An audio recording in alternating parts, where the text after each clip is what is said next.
Om Jnanatamrandasya Granthana Shalakaya Chakshur.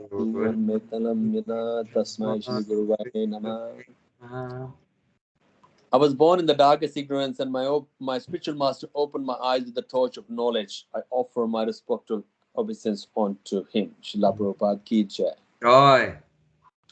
Okay, we're continuing our reading of Bhagavad Gita, chapter 7, entitled Knowledge of the Absolute. Text number. Did we read the purport? No, that's what I was going to say. We just read the translation. So we'll do 25 again. Yes. Which is a famous verse, very important verse. Yes. So we'll read the Sanskrit and then the English, and then we'll begin the purport. Sure.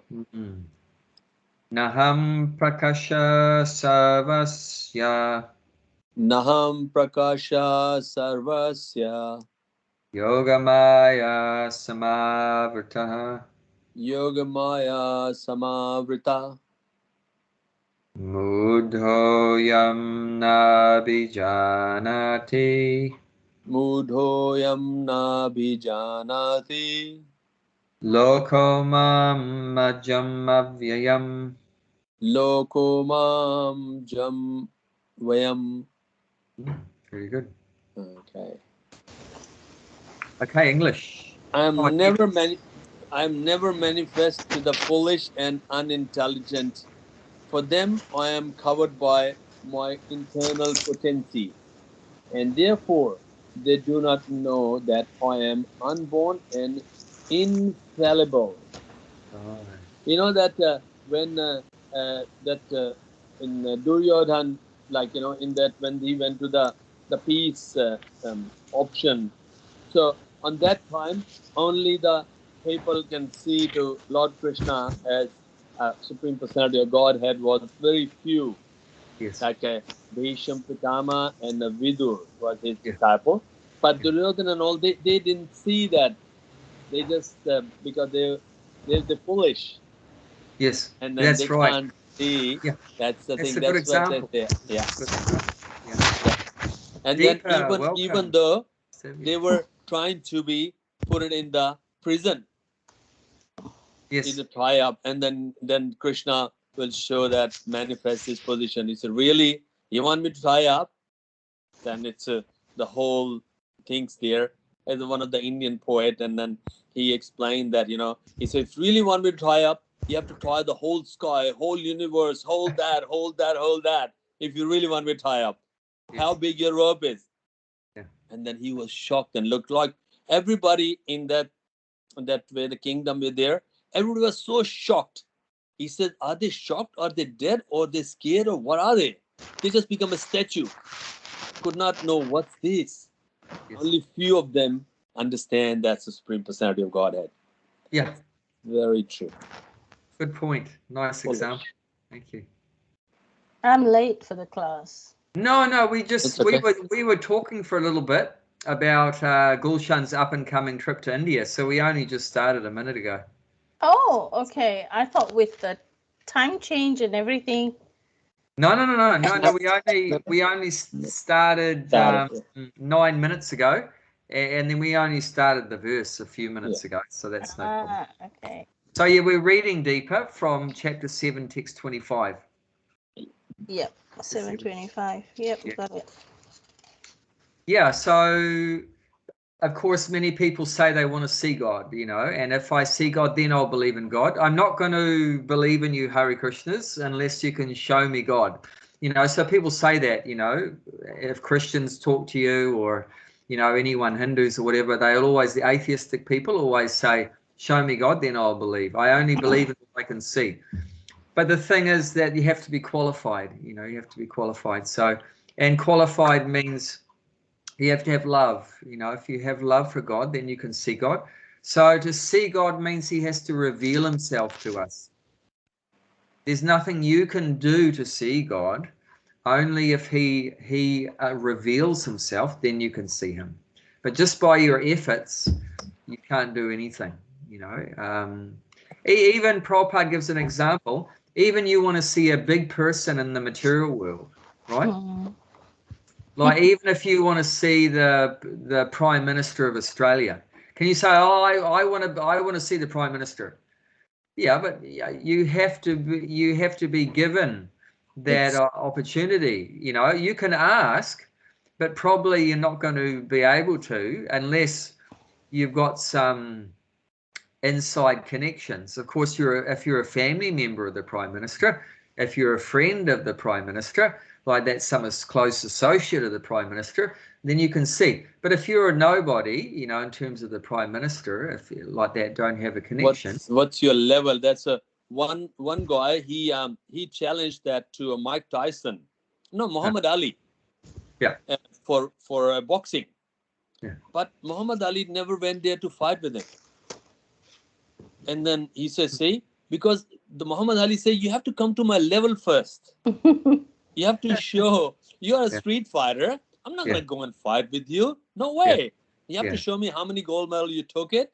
All the way come to my level. Then we fight. So same thing is there. We want to see God. What level we are? Yeah. How can you see that? Yeah.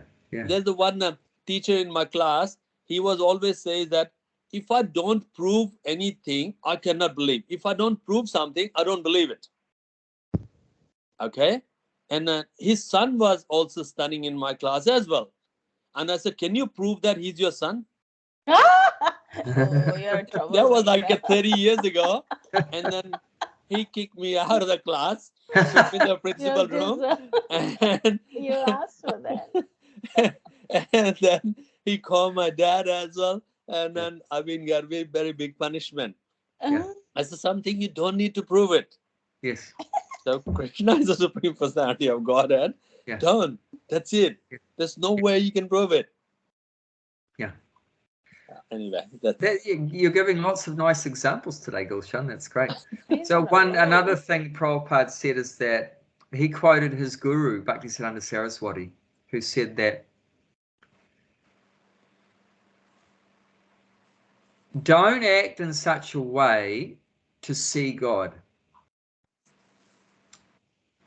but act in such a way that God will want to see you. Oh. So that's very good. That's a very good way of explaining it.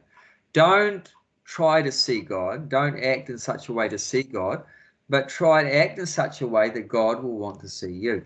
So what will make God want to see us? What can we do that will make God interested to see us?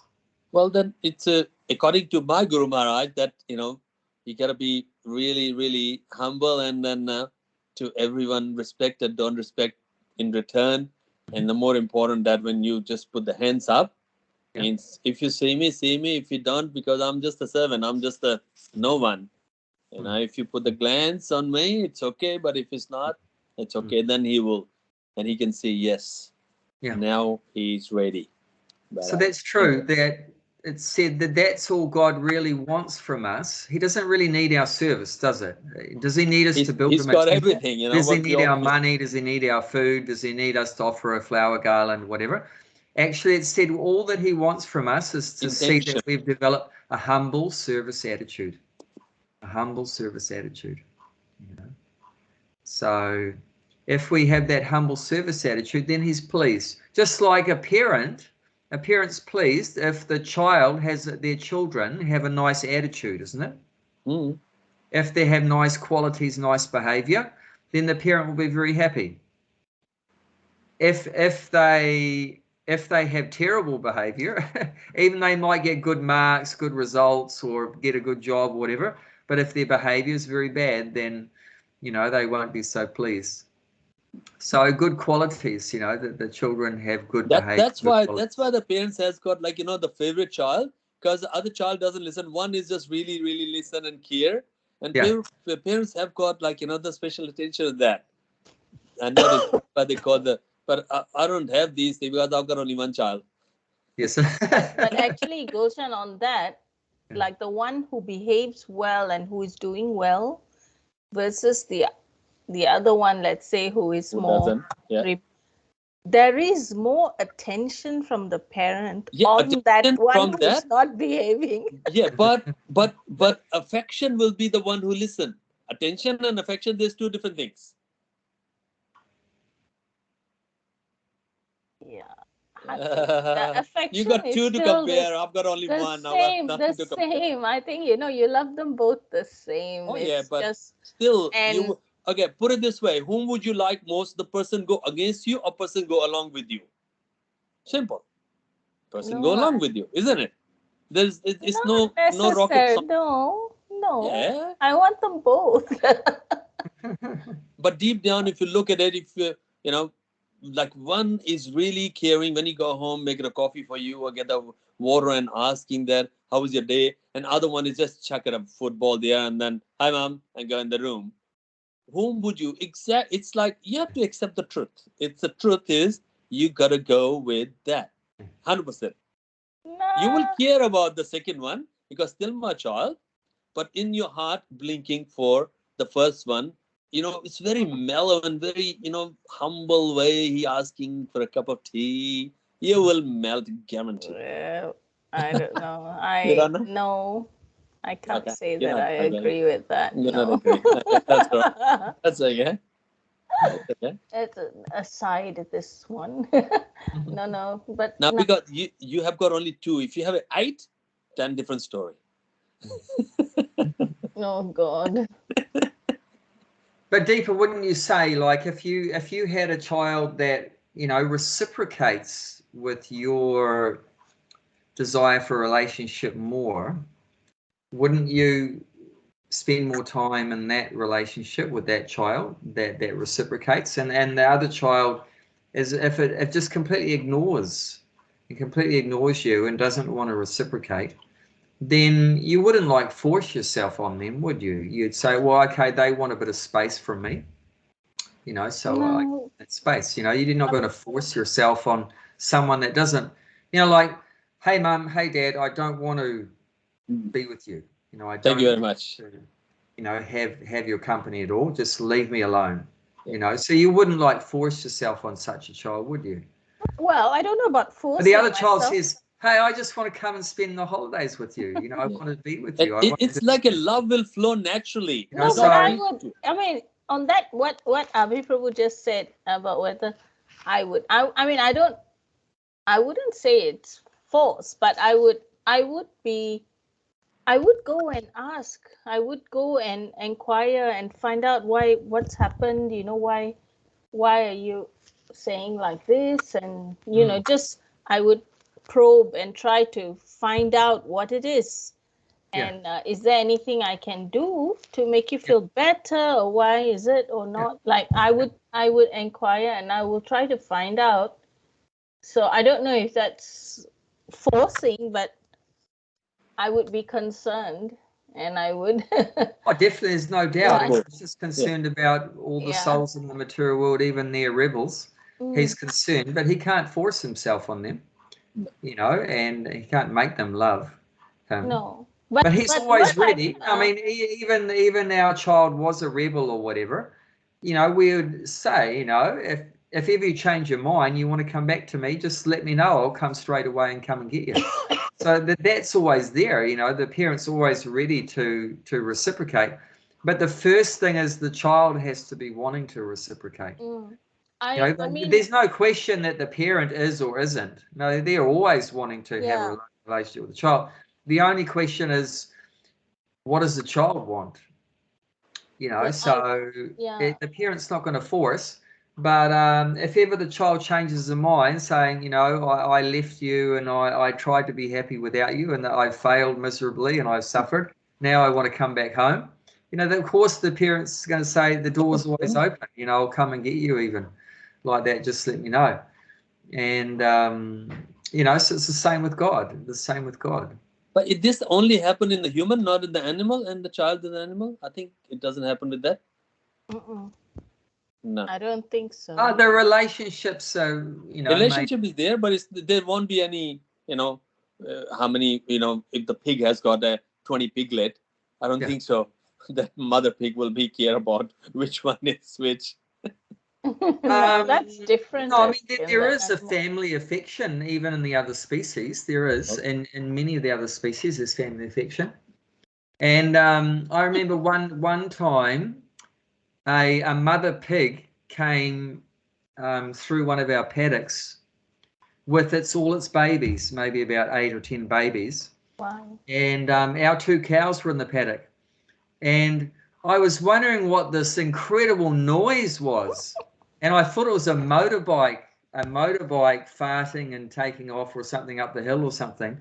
And my wife said that it was actually the mother pig was like roaring at the cows for, like, you know, keep away from my kids, you know, otherwise. Oh, okay. You know? It was so loud. I couldn't believe it. It was a pig. But yeah, the mother was obviously, you know, concerned about the cows might hurt the babies. So I mean, there's definitely, you know, a protective instinct there for the parents and the children. But like they won't see the growth of the kids, you know, the little babies and who's growing what, and, like, you know, they don't really. No, I mean, they're all, you know, part company in due course. And even in human society that happens, you know, the kids, when they grow up, they leave the parents and have their own life. So, yeah, there's a lot of similarities, actually, between humans and non-humans as far as, you know, eating, sleeping, mating, and defending, all these things go. The only difference is that in the human form of life, what's the main difference? They can't have a Gita class. Yeah, they can't have a Gita class. Yeah, so self-realization, you know, they don't have an interest.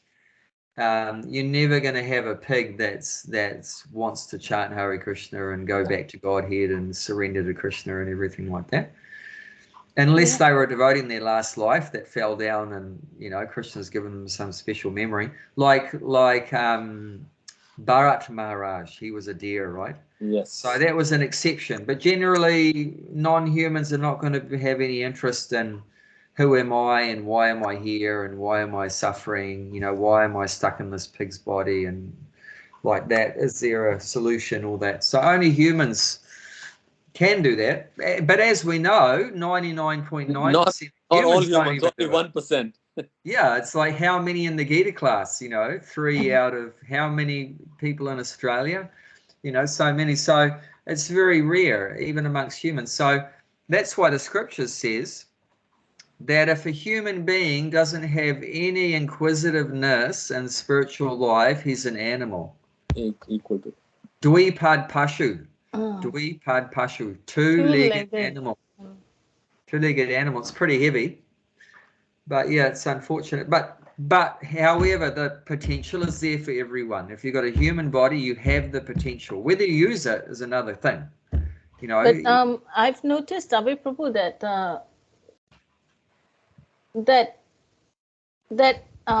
there are incidents or something happens like out of control of us. It happens to different individuals, and it from being totally not God conscious,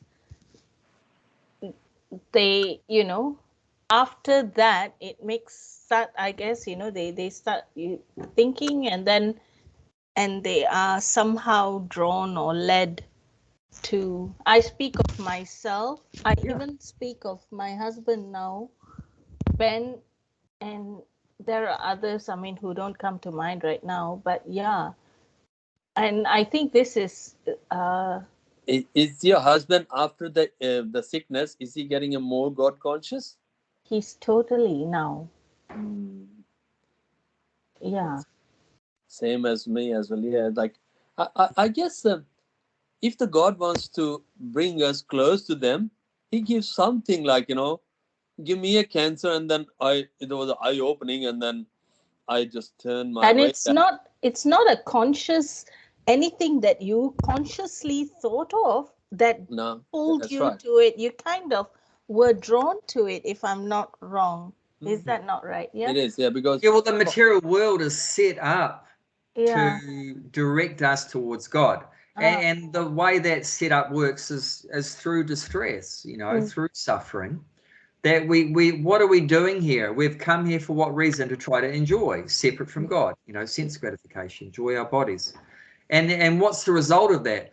Do we actually enjoy? No, generally what happens is we try to enjoy, and the result is we get frustrated. End of that misery. You try to enjoy and you get frustrated, and you try to enjoy and you get frustrated. And eventually what happens is we get exhausted exhausted of the process of just trying to be happy from material things. You know, that I had all the money thinking it would make me happy, and it didn't make me happy. I got the car, I got the woman, I got the house, I got this, but I'm still not happy. And what's going on? You know. And then I had people tell me, and then at that point I had this epiphany in my life where I thought, oh God, if you are there, if you exist, then please help me. You know, so people try to enjoy and they get frustrated to the point where they're completely exhausted, and then they put their hands up. You know, God help me, God save me, whatever like that. Or if you're in a plane or whatever and the engine cuts out, then everyone prays. But you know, I mean, people call out. What was that? The recent incident where everybody was asking, "Oh, COVID," and God, like calling out to God, but they do it kind of not really with an awareness or intention of God. You know, I mean, it's just something that everybody says and everybody, so therefore my God. But still, Krishna is so kind that he even heeds those calls. And so that's the way the world's set up to try. Maya, Krishna's agent Maya, is trying to direct us. And also God's in our heart, remember, the super soul is trying to give us good guidance. Unfortunately, our main problem is we don't listen to his guidance from within the heart and externally also through gurus and devotees and so forth. Although the guidance is there, but generally we refuse to follow the guidance, and that's our rebellious spirit. And we see that right even with the kids. Parents say, oh, clean your room. I say, no. Wash your clothes. No. You know, cook the dinner. No. You know, like that. Do it yourself. Pass the salt. No, get it yourself. You know, like that. So there's that rebellious spirit there. So that, but God doesn't give up. Wasn't in my life there when I was little. You know, I get smacked right, left, and I know, because in Indian culture, if you say no, the father will like. Yeah. You tell Deepa when your dad took the belt out and ran after you. Oh yes. So that is the way the material nature works, is rectifying our rebellious spirit through punishment. You know, and the punishment is so many ways. You know, through natural. We know. You know, we've talked about it before. Adhyatmic klesha, adhidaivic klesha, adhibautic klesha. So adhyatmic means miseries of the body and the mind. Adhidaivic means through the natural disasters and so forth, through the demigods, you know, rain and wind and sun and freezing and everything like that, tornadoes and hurricanes. And then adhibautic is from other living entities. Mosquito bites you, the dog barks, you know, some neighbor attacks you, goes crazy or whatever like that. You know, the boss is like, you know, like that. So we experience all these different punishments, you know, which is meant to rectify us. Now, once again, you know, we're talking about what pleases God is humility, but how that humility develops is through all this. We're constantly being squashed, you know, so eventually through that suffering, it can, from that enjoying spirit, we go through some suffering, and that tends to make us humble. It tends to make us very humble. Like that. So, and then the benefit of that, then in that humble state of mind, then when the devotee comes to us, then when the guru comes, then when we're offered the Bhagavad Gita, then we take it. Then we take it. But when we're proud, we don't. We don't. We refuse, you know. But that pride is crushed by suffering in the material world. That pride is crushed, you know. Because what is that pride? I am the enjoyer. I am the controller. I am the master. I am the proprietor. But the material nature just puts the thumb screws on us and squashes us. And then that idea that we're the enjoyer gets crushed. The idea that we're in control gets crushed. The idea that we're the master and the proprietor gets crushed, you know. So we become humble. So I realize I'm not that big. I'm insignificant. No, you know that I always give the example that, it's just like when that someone would take a dog for a walk, and they got a leash there. And that leash there, sometimes they just lose it up, and dog can go a little bit further. And he thinks that I can do anything. And whenever the master wants to tie it up, he back on. There is no way. That's all he can. He feel like freedom. But, you put the leash. There's a new leash. I don't know if you've seen that. They gives you that, and dog thinks that, oh, that's it. That's far enough. And the master will say, bring it back. As what is that? Like, he thinks I'm the doer. I can go that much. I can go there that far. But the master will tie it up. He back. And that's what it is. Pretty much. Isn't it right, Deepa? I don't know about this leash, but hey. Yeah, there is a leash comes, and you can lose it up a little bit, and dog feel like a freedom. And when the master tied it up, that's it. Yeah. Oh, Mhm. Okay, let's read the purport. Huh? yes. Okay.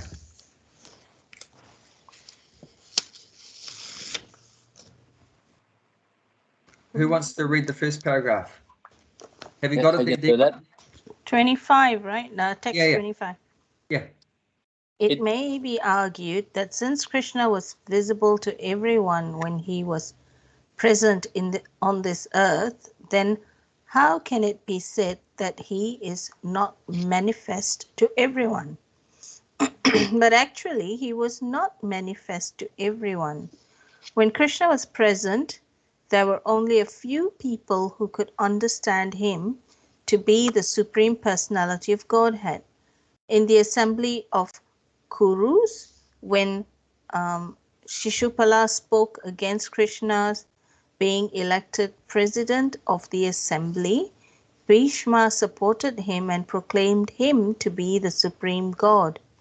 Similarly, the Pandavas and a few others knew that he was the supreme, but not everyone. He was not revealed to the non-devotees and the common man. Therefore, in the Bhagavad Gita, Krishna says that but for his pure devotees, all men consider him to be like themselves. He was manifest only to his devotees, the reservoir of all pleasure, as the reservoir of all pleasure. But to others, to unintelligent non-devotees, as the reservoir, non-devotees, he was covered by his internal potency. Okay, we can stop there. That's good. Yeah. So this is the evidence that God needs to reveal himself, because we might think that, Krishna was on the earth 5,000 years ago. Everyone could see that Krishna's there. God's there.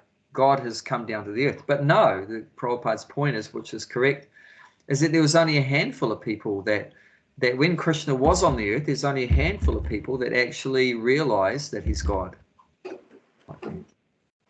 So, and who were those handful? Those were pure devotees of the Lord that loved him, and were engaged in devotional service, like the Pandavas, So the Pandavas understood that he was the Supreme Personality of Godhead. But others thought that he was just an ordinary human being. Some people thought he was a coward boy, and then later on he went to Mathura and Dwarka, and then at that time many people thought he was a prince of a Yadu prince. Like that, people thought he was very beautiful. People thought he was very powerful, like that. But hardly anyone understood that he was God. Some people thought he was a demigod. But very few people realized that he was Bhagavan, that he was the supreme. Was they happen same with the Lord Rama as well, or not? There would have been, yeah. Like Ravana didn't realize. Yeah, of course. Ravana didn't realize he was Lord Rama, when he stole away his wife, Yeah, just and like that Ravana has got very beautiful wife. Yeah, Manodari.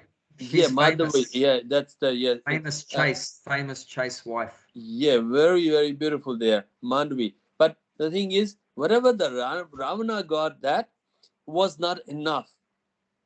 And whatever the Well, that's Ram the has got is demoniac mentality. They're never satisfied. not enough. Yeah, that's right. Even you got everything in the universe, you're still not happy with that. Yeah.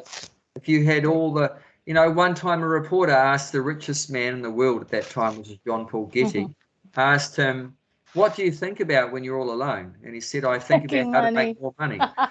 So he's the richest man. Why doesn't he need more? But he's never satisfied. And we can read that at the end of the Bhagavad Gita. Third chapter of Bhagavad Gita.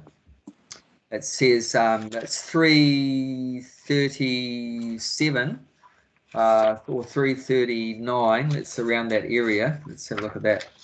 About the nature of calm or lust, which it burns like fire, never satisfied. It's around 30, I think 39. Yeah, 39. 39.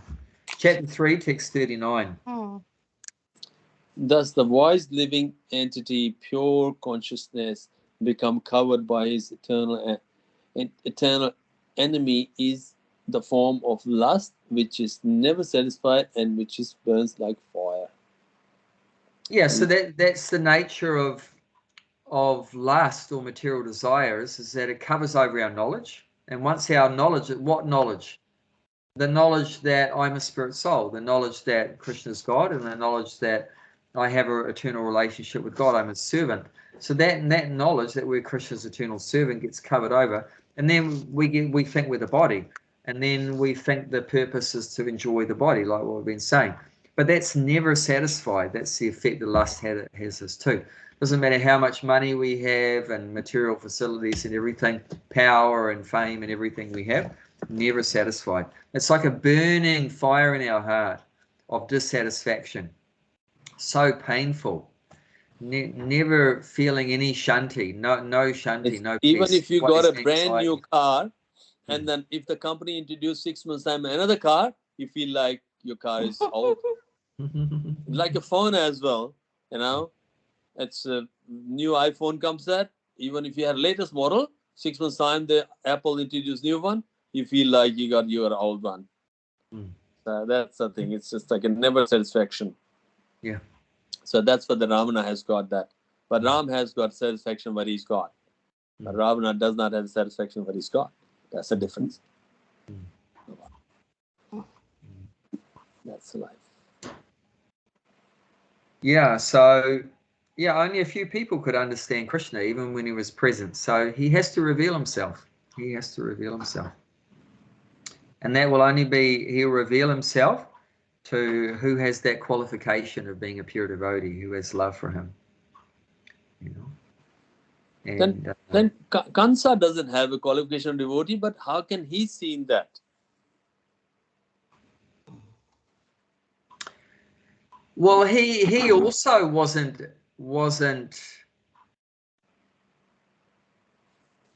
Yeah, I mean, he also didn't have a complete realization that Krishna was God either, because otherwise, why was he trying to kill Krishna? If you're trying to kill Krishna, means you don't understand Krishna, because you can't kill Krishna. Krishna's God, he's eternal, immortal, so he can't be killed. He has a spiritual body. So someone like Kamsa is obviously thinking Krishna has a material body which can be killed. Otherwise, why was he sending so many demons from Putana and onwards to kill Krishna? I mean, you can't kill Krishna. I mean, even the first day of being a devotee, you understand that you can't kill Krishna. But so these demons, they don't have understanding of who Krishna is. They think he's an ordinary kind of person. So let's look at chapter 9, text 11, which explains the way that the demoniac non-devotees, how they perceive Krishna. 9 chapter. 9:11. Yeah. 9/11, the big explosion, Twin Tower. Okay. Hang on, just someone's come to the door. I'll be back in a sec. Sure. Okay. The Israel says that it happened 9/11 to his country. Whatever happened in Israel, they say is equal to 9/11. You haven't got any relatives in Israel? Because not in Palestine? Anyone in Hamas? All clear? Woodward. So that's put off some people from coming in. Hey, can I ask you? Okay. You were talking just now, you mentioned Guru Maharaj. Yes. Who is your Guru Maharaj? The thing is, I accept Radhanath Maharaj my guru, but he doesn't accept me as a disciple. So 50% job done. 50% means I did my part up to Krishna when he do his part. So who did you approach? Radhanath Maharaj. Oh. So it's like she was asking Prabhuji, who's your Guru Maharaj? I said, I accept Radha Maharaj is my guru. He didn't accept me as a disciple yet. It's okay. 50% job done. My side is okay. His side, whenever Krishna will lead that too, that's fine. Because there was like there's a one guy went to his mom was asking when he gonna get married. He said, I've got a girlfriend there. He said, how much? He said 50% done, 50% waiting. So what do you mean? He said, my side is yes, other side I don't know. So my job is done. I put my letter. The good thing is that the most important part of the process is following the instructions, shiksha. Yes. So that we can do, from the very first day we meet a devotee and they give us some good instructions, and if we follow that, we're on the road. We started the path. It doesn't wait till when we have the formal initiation ceremony, you get a name and all that stuff, make vows. As soon as we start to take the process seriously, then we're on the way. Of course, it's good to get initiated, because generally it's said in Kali Yuga, people are very lazy about spiritual life, and we need some extra push to make us more serious. So that's why, you make vows in the temple, in front of the deities, in front of the guru, in front of all your friends, and like that the idea is hopefully it's going to make you take it more seriously. But however, if you're already serious, then that's not it's not so essential. Prabhupada said that if you're very serious about that, then initiation is just a formality. Yeah. At one time, a far-out conversation that Prabhupada revealed once, completely incredible. When I heard this, I heard it maybe a year or two ago. Before that, I never knew about this. Prabhupada, one devotee said, Prabhupada, in one area in your books, it says, without being initiated, you can't go back to Godhead. So what happens to all those people that are reading your books but never get initiated? What happens to them?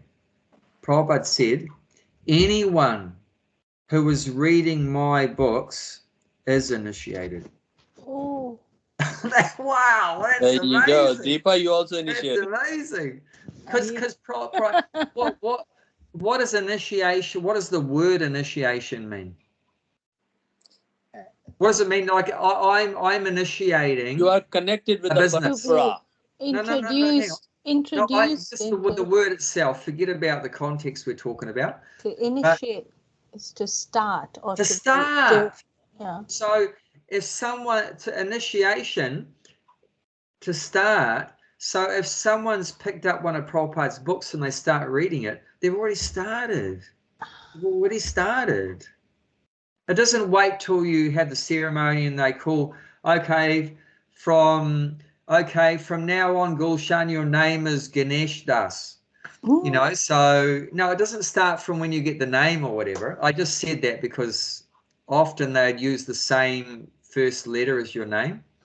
So, like my first name is Aaron, so my guru gave me the name Abhay, like that. So Jaya became Jayanti, like that. So, but it didn't start from the day you got the name and made the vows. It started from when you first heard. It started when you first heard from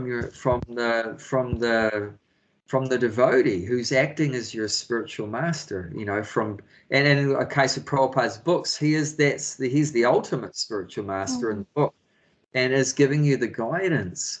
And the beautiful thing about Prabhupada's books is, you have them available to you 24/7. Yeah. Like Gulshan can only see Radhana Swami maybe once a year or once every 2 years or whatever. But Prabhupada's books is there 24/7, is always there. If you can't sleep at night, oh, I'm in so much anxiety, then just go to the bookshelf and open up one of Prabhupada's books. And he's there going to immediately talk to you like that and inspire you and direct you and everything like that. But that was far out, and Prabhupada said, anyone that's reading my books is already initiated. Because the devotee said that he had read where in a box where it said, if you're not initiated, you can't go back to Godhead. But then Prabhupada clarified that anyone that's reading my books is already initiated. That's brilliant. That's brilliant to know. That's very encouraging. Yeah, very encouraging. Okay, yeah, so let's look at this. Not a very auspicious number for us, 9/11. 9/11, yes. Yeah, 9/11. Fool drives me when I descend in the human form. They do not know my transcendental nature as the Supreme Lord of all that be. So I don't know if you all understand the meaning of the word deride. Deride. Deride means like to criticize, blaspheme, like that. Derisively, there's another word, derisively. It means you're talking very badly about someone. Oh, did you hear about this person? They're like this and that and blah, blah, and, you know, they're not nice and they're whatever. You know, so we tend to talk critically about someone or, you know, put them down, put someone down. So that's called deriding. You're like jealous of someone, envious of someone, and you're like putting them down, making them seem smaller and like that. And why do we do that? Because the basic thing we all come into this material world with in our heart is envy. And where does that come from? We're envious of the first person we're envious of is we're envious of God. The very first person. And as soon as you're envious of God, you become envious of everyone else. So if you want to stop being envious of everyone else, then what do you have to do? What's the first thing? Stop being envious with the God. Stop being envious with God. As soon as you stop being envious with God, you stop being envious with everyone else. That's the reason why we're envious of our neighbor and you're envious of the boss and we're jealous of our workmate and jealous of that guy's got a more beautiful wife and this one's got more money and this one's got a better car. And, you know, it's all stemming from that original, the first relationship was between the soul and God. You know, and because that's not going well, then no other relationship can go well. But as soon as you fix up that original relationship, then all the other relationships can get fixed up. So this envy is coming, it's our soul, it's from source. Because I was just thinking, like, people don't even know or acknowledge God. I mean, how, I don't know. I guess that is envy. It's kind of envy, but it's not even a conscious, I don't know, like not even a conscious jealousy type of thing. Yeah, it can often be subconscious, but it's definitely there. The fact that we don't want to hear about God. You know, we don't want to talk about God. We don't want to hear about God. If anyone talks about God, we say, you know, we might be critical or get angry. I mean, like if I bring up God, the subject God, in front of my father, oh my God, it's like World War III. World War III. Now, which is almost going to happen soon between Israel and Palestine. Yeah, I've seen that actually. There'll be another war. That's a 9/11 for Israel. Israel mentioned that's a 9/11 attack equal to that to our country. Whatever happened in America 23 years ago, that's what pretty much equal to 9/11. But Israel's they've done so much of bad things to Palestine. I know. So there's wrong things on both sides. Because so that's what I'm saying. Everyone is envious. So there's envy in Palestine, there's envy in Israel, and we treat each other badly. Everyone's treating each other badly. Everyone's jealous of everyone else, gets angry at everyone else, lusty for everything. You know, I want to own all this land of Israel. Oh, I want to own Palestine. Because they think they are the doer and they want to be in control. Yeah. But they don't And the know the proprietor. Krishna is the doer, Krishna is in the control, you know. Yeah. And That's we the want to be the difference. proprietor, the owner. We think it's my land. Yeah. You know, why have they gone there? Because they think, oh, I'm a Christian. Jesus was born there in Jerusalem, so this is my land. No, it's not your land, mate. Yeah, there was some guy sitting there in Palestine before you, and you go and kick him out because you think, oh, I'm a Christian, I have to live What where about, like, Jesus you know, was born. 5,000 years ago, 10,000 years ago, that land? It's just so foolish. Yes, I mean, yeah, it's so foolish, so stupid. And it's mainly a desert anyway. I mean, why are they so mad after living in a desert? Just because They Jesus are was there they 2,000 are years ago. mudas. Yeah, I know. And that's what this is saying. They're mudhas, you know, so it's very foolish, you know, so foolish persons. So what this is saying, foolish persons, they're envious of God, you know, and they're always putting God down and jealous and envious of him. So it's foolishness. You know, God is our best friend. You know, if we really had a brain between our ears, we'd understand that God is our best friend. You know, we should love him. He's the one giving me food, shelter, the sunlight, the air that I breathe, the water that I drink. My body comes from him. My wife's body comes from him. My kids come from him. The house comes from him. You know, everything. And we should be grateful and want to serve him because he's the source of everything. But because we're so ignorant, we don't know any of that.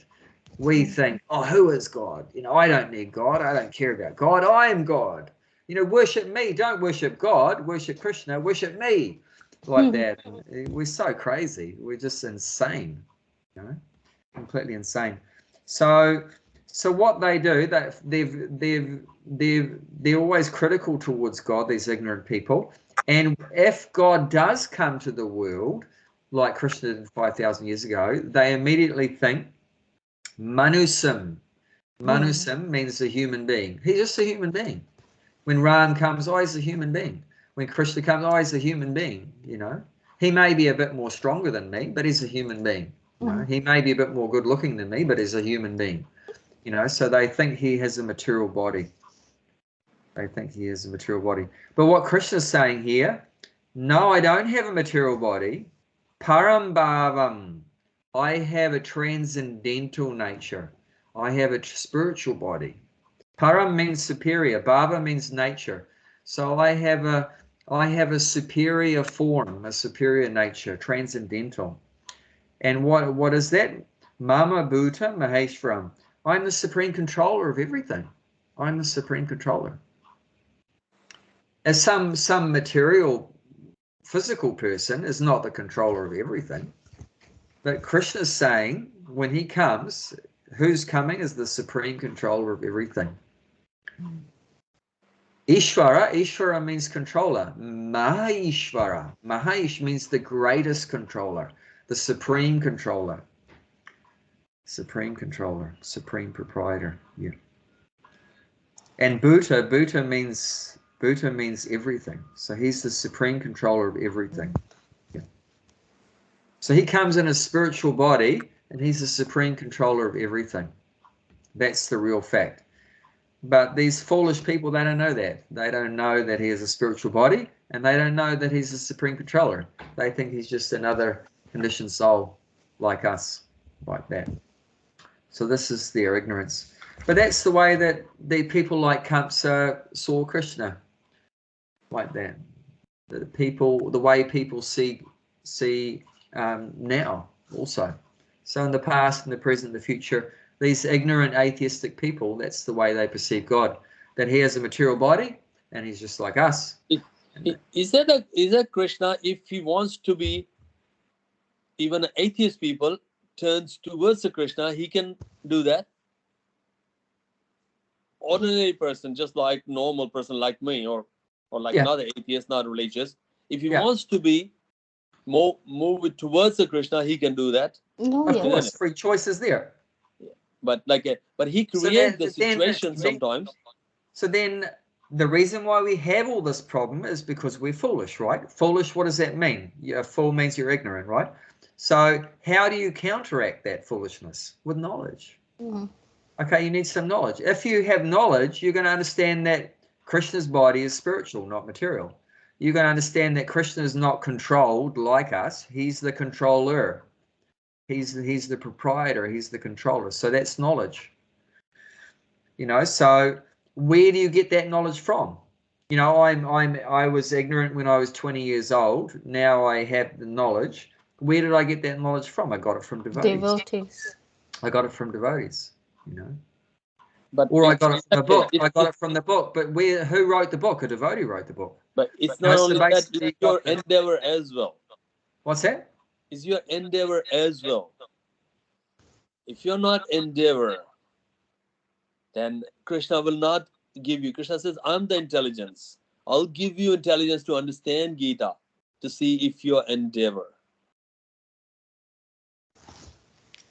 Yeah, he gives the intelligence, but even before he gives you the intelligence, you've got to have a desire to do some service. Yes, that's right. And he can see. So otherwise, why doesn't he give intelligence to everyone? Yeah, he could have to. That means he's partial to some people and not to others. But no, God's not partial. But he'll give you the. What's that? No, I said that God is not partial like the parent and their children. Yeah, he's not partial. But at the same time, he'll reciprocate with you according to what you want. And that still fits within him not being partial. If you want to know him, he'll give you the intelligence. If you want to forget him, he'll give you that intelligence. How to forget him. You get that? If you want to forget him, he'll give you that intelligence that you can never, ever think of him. So you'll never understand. Where is the past karma stands? You know, some people, it's like, you know, he's really into that and understand that, and some people doesn't. It's because of the past karma, past life karma. Like if we are sitting in the Bhagavad Gita class, 3 people here, you know, how many? 7 billion people. Others are not because of the past karma. Yeah, definitely. A lot of it is to do with past karma. Yeah, a lot of it's to do with past karma. But still, even with whatever good or bad past karma you still have some free choice. But because if you've misused your free choice in the past by doing sinful activities or bad karma, then your free choice gets smaller and smaller and smaller. Like if you've been smoking cigarettes for 50 years, every day, a packet of cigarettes a day for 50 years, it's pretty hard to choose today to not smoke cigarettes. You know what I'm saying? Well, I got a guy, and one of my neighbors is a compulsive, like, drunkard, alcoholic. He lives in a caravan, and to get to see him, you have to walk over hundreds of beer cans. It's like beer cans everywhere. So for him to choose not to drink tomorrow is going to be very difficult. It's not possible in this life. It's very difficult. I mean, it could be done. I mean, you won't believe this.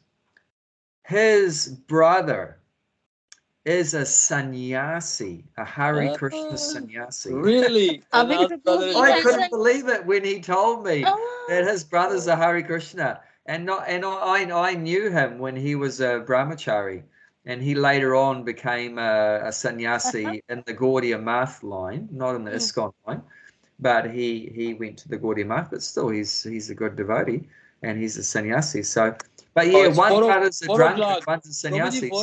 It's been 1 hour, 4 o'clock. We have to disconnect. Why? Yeah, you can't see my picture. I can't see your picture. Yes, you are frozen. Yeah, because 1 hour. Skype for some reason. 1 hour. Yeah, so we'll close off and then come back in. Okay.